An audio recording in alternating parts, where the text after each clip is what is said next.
সবাইকে স্বাগত। আশা করি আপনারা সবাই ভালো আছেন। আজকে আমি আর একটা খুব সিম্পল রান্না, বেগুন মশলা, সেই রেসিপিটা নিয়ে আপনাদের সামনে এসেছি। বেগুন মশলার জন্য আগে বেগুনগুলো এই সাইজ করে কেটে আমি ভেজে রেখেছি। ভেজেছো কি কি মাখিয়ে মা? নুন হলুদ মাখিয়ে, নুন হলুদ, একটু সামান্য চিনি আর সর্ষের তেল, হ্যাঁ, যাতে তেলটা কম টানে। হ্যাঁ, ভেজে রেখে দিয়েছি। এইবারে আমি আর একটু কড়াতে তেল দিচ্ছি, কড়াতে আর একটু ওই বেগুনের বেগুনের তেলটাই তেলের আছে, মধ্যেই। হ্যাঁ হ্যাঁ, তার মধ্যেই আমি আর একটু তেল দিলাম। আচ্ছা, এবারে আমি এক সেকেন্ড,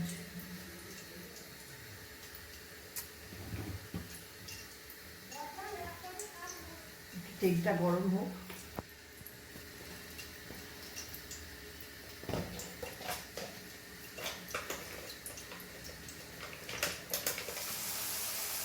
এবার এই মশলাটা বেশ ভালো মতোই কষা হয়ে এসছে। এবার কি কি দেবে বলো? এবার অল্প নুন দিচ্ছি আমি, যদিও তো নুন মশলা আছে, কিন্তু মশলাতে একটু নুন দিতে হবে, অল্প সামান্য পরিমাণে। হ্যাঁ, বেগুনটা তো নুন হলুদ মাখিয়েই ভাজা হয়েছে। বেগুনের নুনটা বেগুনের মধ্যেই আছে, তো এটা ওই মশলাটুকুর জন্য অল্প অল্প পরিমাণে নুন দেওয়া হবে।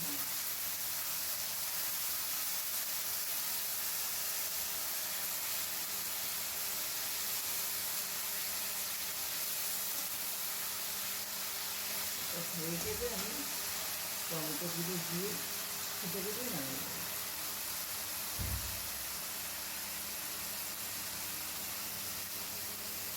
যখন তেলটা এবার মশলার থেকে ছেড়ে ছেড়ে আসছে, তখন বুঝতে হবে যে মশলাটা মোটামুটি ভালোভাবে কষা হয়ে গেছে। এইবারে এর মধ্যে দিচ্ছ তুমি টমেটোটা অনেকটা বেশি লাগছে, তাই না? অনেকটা বেশি টমেটো লাগে, আচ্ছা যাতে টমেটোগুলো একটু খেয়ে পেয়ে থাকে, ভেঙে না যায়। আচ্ছা, মানে দুটো বড় মাপের টমেটোকে তুমি লম্বালম্বি 4 ভাগে কেটে নিয়েছো। দুখানা বড় টমেটো লম্বালম্বি ভাবে কাটা, সেটা এই মশলাটা কষা হয়ে গেলে এর মধ্যে দিয়ে দেওয়া হলো। এবার এইটাকে খুব ভালো করে আবার কষাতে হবে, টমেটোটা একটু নরম নরম না হওয়া উচিত, তাই তো? বেশি টমেটোটাও খুব বেশি করবো না, আচ্ছা, খেয়ে খেয়ে থাকবে, দেখতে ভালো লাগবে, মানে গলে যাবে না খুব একটা। করবে না। এবারে আমি জল দেবো, এবারেই দিয়ে দেবো, একটু বেশি একটু কাঁচা কাঁচা থাকবে আর কি। আচ্ছা আচ্ছা, সব কাঁচা। জলটা মানে অল্প পরিমাণে, খুব যে একদম বেশি না, দিচ্ছ না, তা না, না, না, না, একদম মানে মশলার বাটিতে অল্প একটু জল দিয়ে জল দিলে সেই জলটুকু এর মধ্যে এবার দিয়ে দেওয়া হলো। হয়তো আর একটু লাগবে জল, ওই ছোট বাটির হাফ বাটি মতন, তার মানে জলটা দেওয়া হলো। জলটা দিলাম, হয়ে গেল। এবারে আমি বেগুনগুলো এক এক করে বোধহয় ছেড়ে দেবে না? ছেড়ে দেবো। আমার মনে হয় বেগুনগুলো ওই থালাতে দিলে পরে বোধহয় বেশি ভালো লাগবে দেখতে, তাই না? হ্যাঁ, আগে তো দিয়ে তো দাও, রান্নাটাকে কমপ্লিট হয়ে যায়।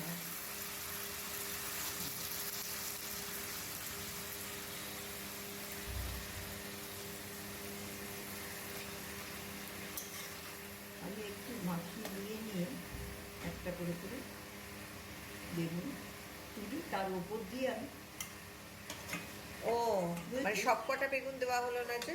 দিয়ে দিচ্ছি। এই মানে খুব একটা ফোটাবে না, মানে জলটা বা মশলাটার এর মধ্যে, তাই তো? একদম মানে একবার করে জাস্ট দিয়েই বেগুনটাকে তুলে নিতে হবে। তুলে নিচ্ছি। আচ্ছা,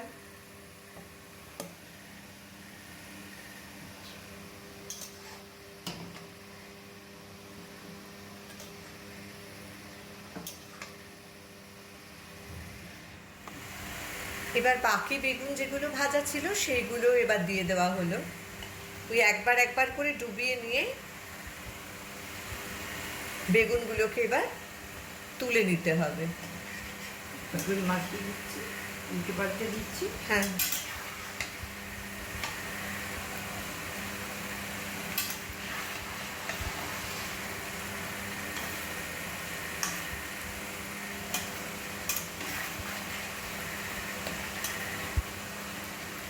টমেটোগুলোর জন্য দেখতেও কি ভালো লাগছে। হ্যাঁ, এগুলো ওপরে সাজানোর মতন করে করে দিতে হবে আর কি। আচ্ছা, মানে শক্তই থাকছে, অসুবিধাও নেই। না।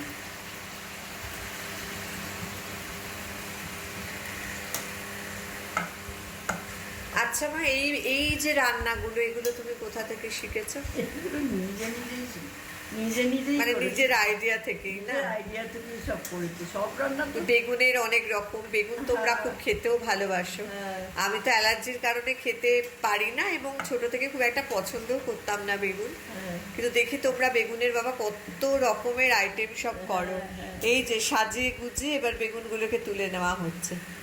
এই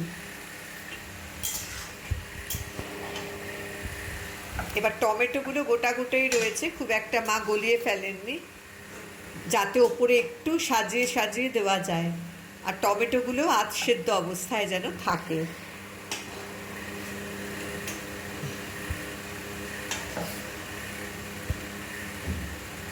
আমি খাই আর না খাই, আমার এরকম সাজানো গোজানো রান্নাগুলো দেখতেই খুব ভাল লাগে।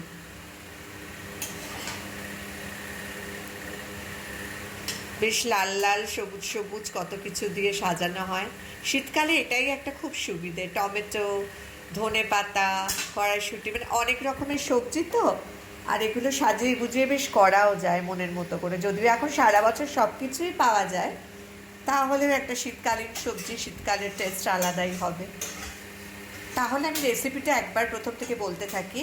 প্রথমে বেগুনগুলো নুন, হলুদ, সামান্য চিনি, সামান্য সর্ষের তেল মাখিয়ে রাখা হয়েছিল যাতে তেলটা একটু কম টানে। এবার বেগুনগুলোকে সব ভেজে তুলে নেওয়া হলো। এবার সেই বেগুন ভাজার তেলে আর অল্প পরিমাণ তেল দেওয়া হলো। এরপর দেওয়া হলো 2টো তেজপাতা, গোটা গরম মশলা, ফোড়ন। এরপর মা যেরকমভাবে মিক্স করে রাখেন মশলাগুলোকে, আদা, পেঁয়াজ, রসুন বাটা, শুকনো লঙ্কার গুঁড়ো, ধনে গুঁড়ো, জিরে গুঁড়ো, হলুদ, অল্প পরিমাণ চিনি দিয়ে মিক্স করে রেখেছিলেন। সেই মশলাটা তেলে দেওয়া হলো, খুব ভালো করে মশলাটাকে কষে নেওয়া হলো। এরপর দেওয়া হলো 2টো বড় বড় টমেটো, লম্বালম্বি করে কাটা, সেই টমেটোগুলো গলবে না, সামান্য নাড়াচাড়া হতেই একটু আধ বাটি মতো মা ছোটো বাটির জল দিয়ে দিলেন। এরপর খুব ভালো করে যখন ফুটে উঠলো, তখন বেগুনগুলো এক এক করে ছেড়ে, সব কটা বেগুন মা একসাথে দেননি যাতে ভেঙে টেঙে না যায়, কারণ নরম হবে না, জাস্ট এপিটোপিট করে ওই কারিটার মধ্যে ডুবিয়েই তুলে নেওয়া হয়েছিল। এরপরে টমেটোগুলোও মা তুলে নিলেন, এইভাবে সাজিয়ে দিলেন। তারপরে দেওয়া হচ্ছে ধনেপাতা কুচনো, এটা নামিয়ে নেওয়া হয়ে গেছে অলরেডি। এরপরে ওপর থেকে ধনেপাতা কুচিয়ে দেওয়া হলো। দেখতেও দুর্দান্ত লাগছে, খেতেও নিশ্চয়ই ভালো লাগবে। আপনারাও অবশ্যই অবশ্যই এটা বাড়িতে ট্রাই করে দেখবেন। বেগুন মশলা সিম্পল রান্না একটা। হ্যাঁ, সিম্পল রান্না, কিন্তু ওই সিম্পল রান্নাগুলোকেই কতটা অসাধারণভাবে করা যায় সেটা তোমরা করে দেখাচ্ছ বা লোকে দেখছেন, অনেকেই জানেন, বা আমরাও তো এখনো অনেক কিছুই শিখছি তোমাদের কাছে, যে একটা সাধারণ জিনিসকেও কতটা অসাধারণ করে তোলা যায়। তো আপনারা সবাই ট্রাই করুন বাড়িতে। আর মা সবসময়তেই বলেন সবাইকে বলবি জানাতে, মানে বাড়িতে করতে এবং লিখে জানাতে রেসিপিটা কেমন লাগলো। তা মা, সেটা তুমি একটু নিজেই বলে দাও সবাইকে। আমি খুব সিম্পল রান্নাই জানাই, দেখাই, কিন্তু সেগুলো আপনাদের ভালো লাগছে কি না সেটা কিন্তু আমার একটু জানা দরকার, তবেই আমি করবো, তা নাহলে করবো না। এই রে, এই রে, এ তো ব্ল্যাকমেল হচ্ছে। না না, এটা একটা উৎসাহ, আর কিছুই না। এতটা বয়সে এসে এগুলো জোর করে করাচ্ছি তো, তো এখন একটু একটু উৎসাহ পাচ্ছেন। মানে এর আগের রান্নাটাও মানে কয়েকজন জানালেন খুব ভালো লেগেছে। তো আপনারা প্লিজ নিচের কমেন্ট বক্সে কমেন্ট করে জানান যেগুলো কীরকম লাগছে। আর আরও যদি কিছু শেখার ইচ্ছে থাকে, কী কী ধরনের আইটেম, সেটাও একটু আপনারা লিখে জানান। তো আজকে এইটুকুই, আবার আসছি পরের দিন অন্য আরেকটি কোনো নতুন রেসিপি নিয়ে। ভালো থাকুন সবাই।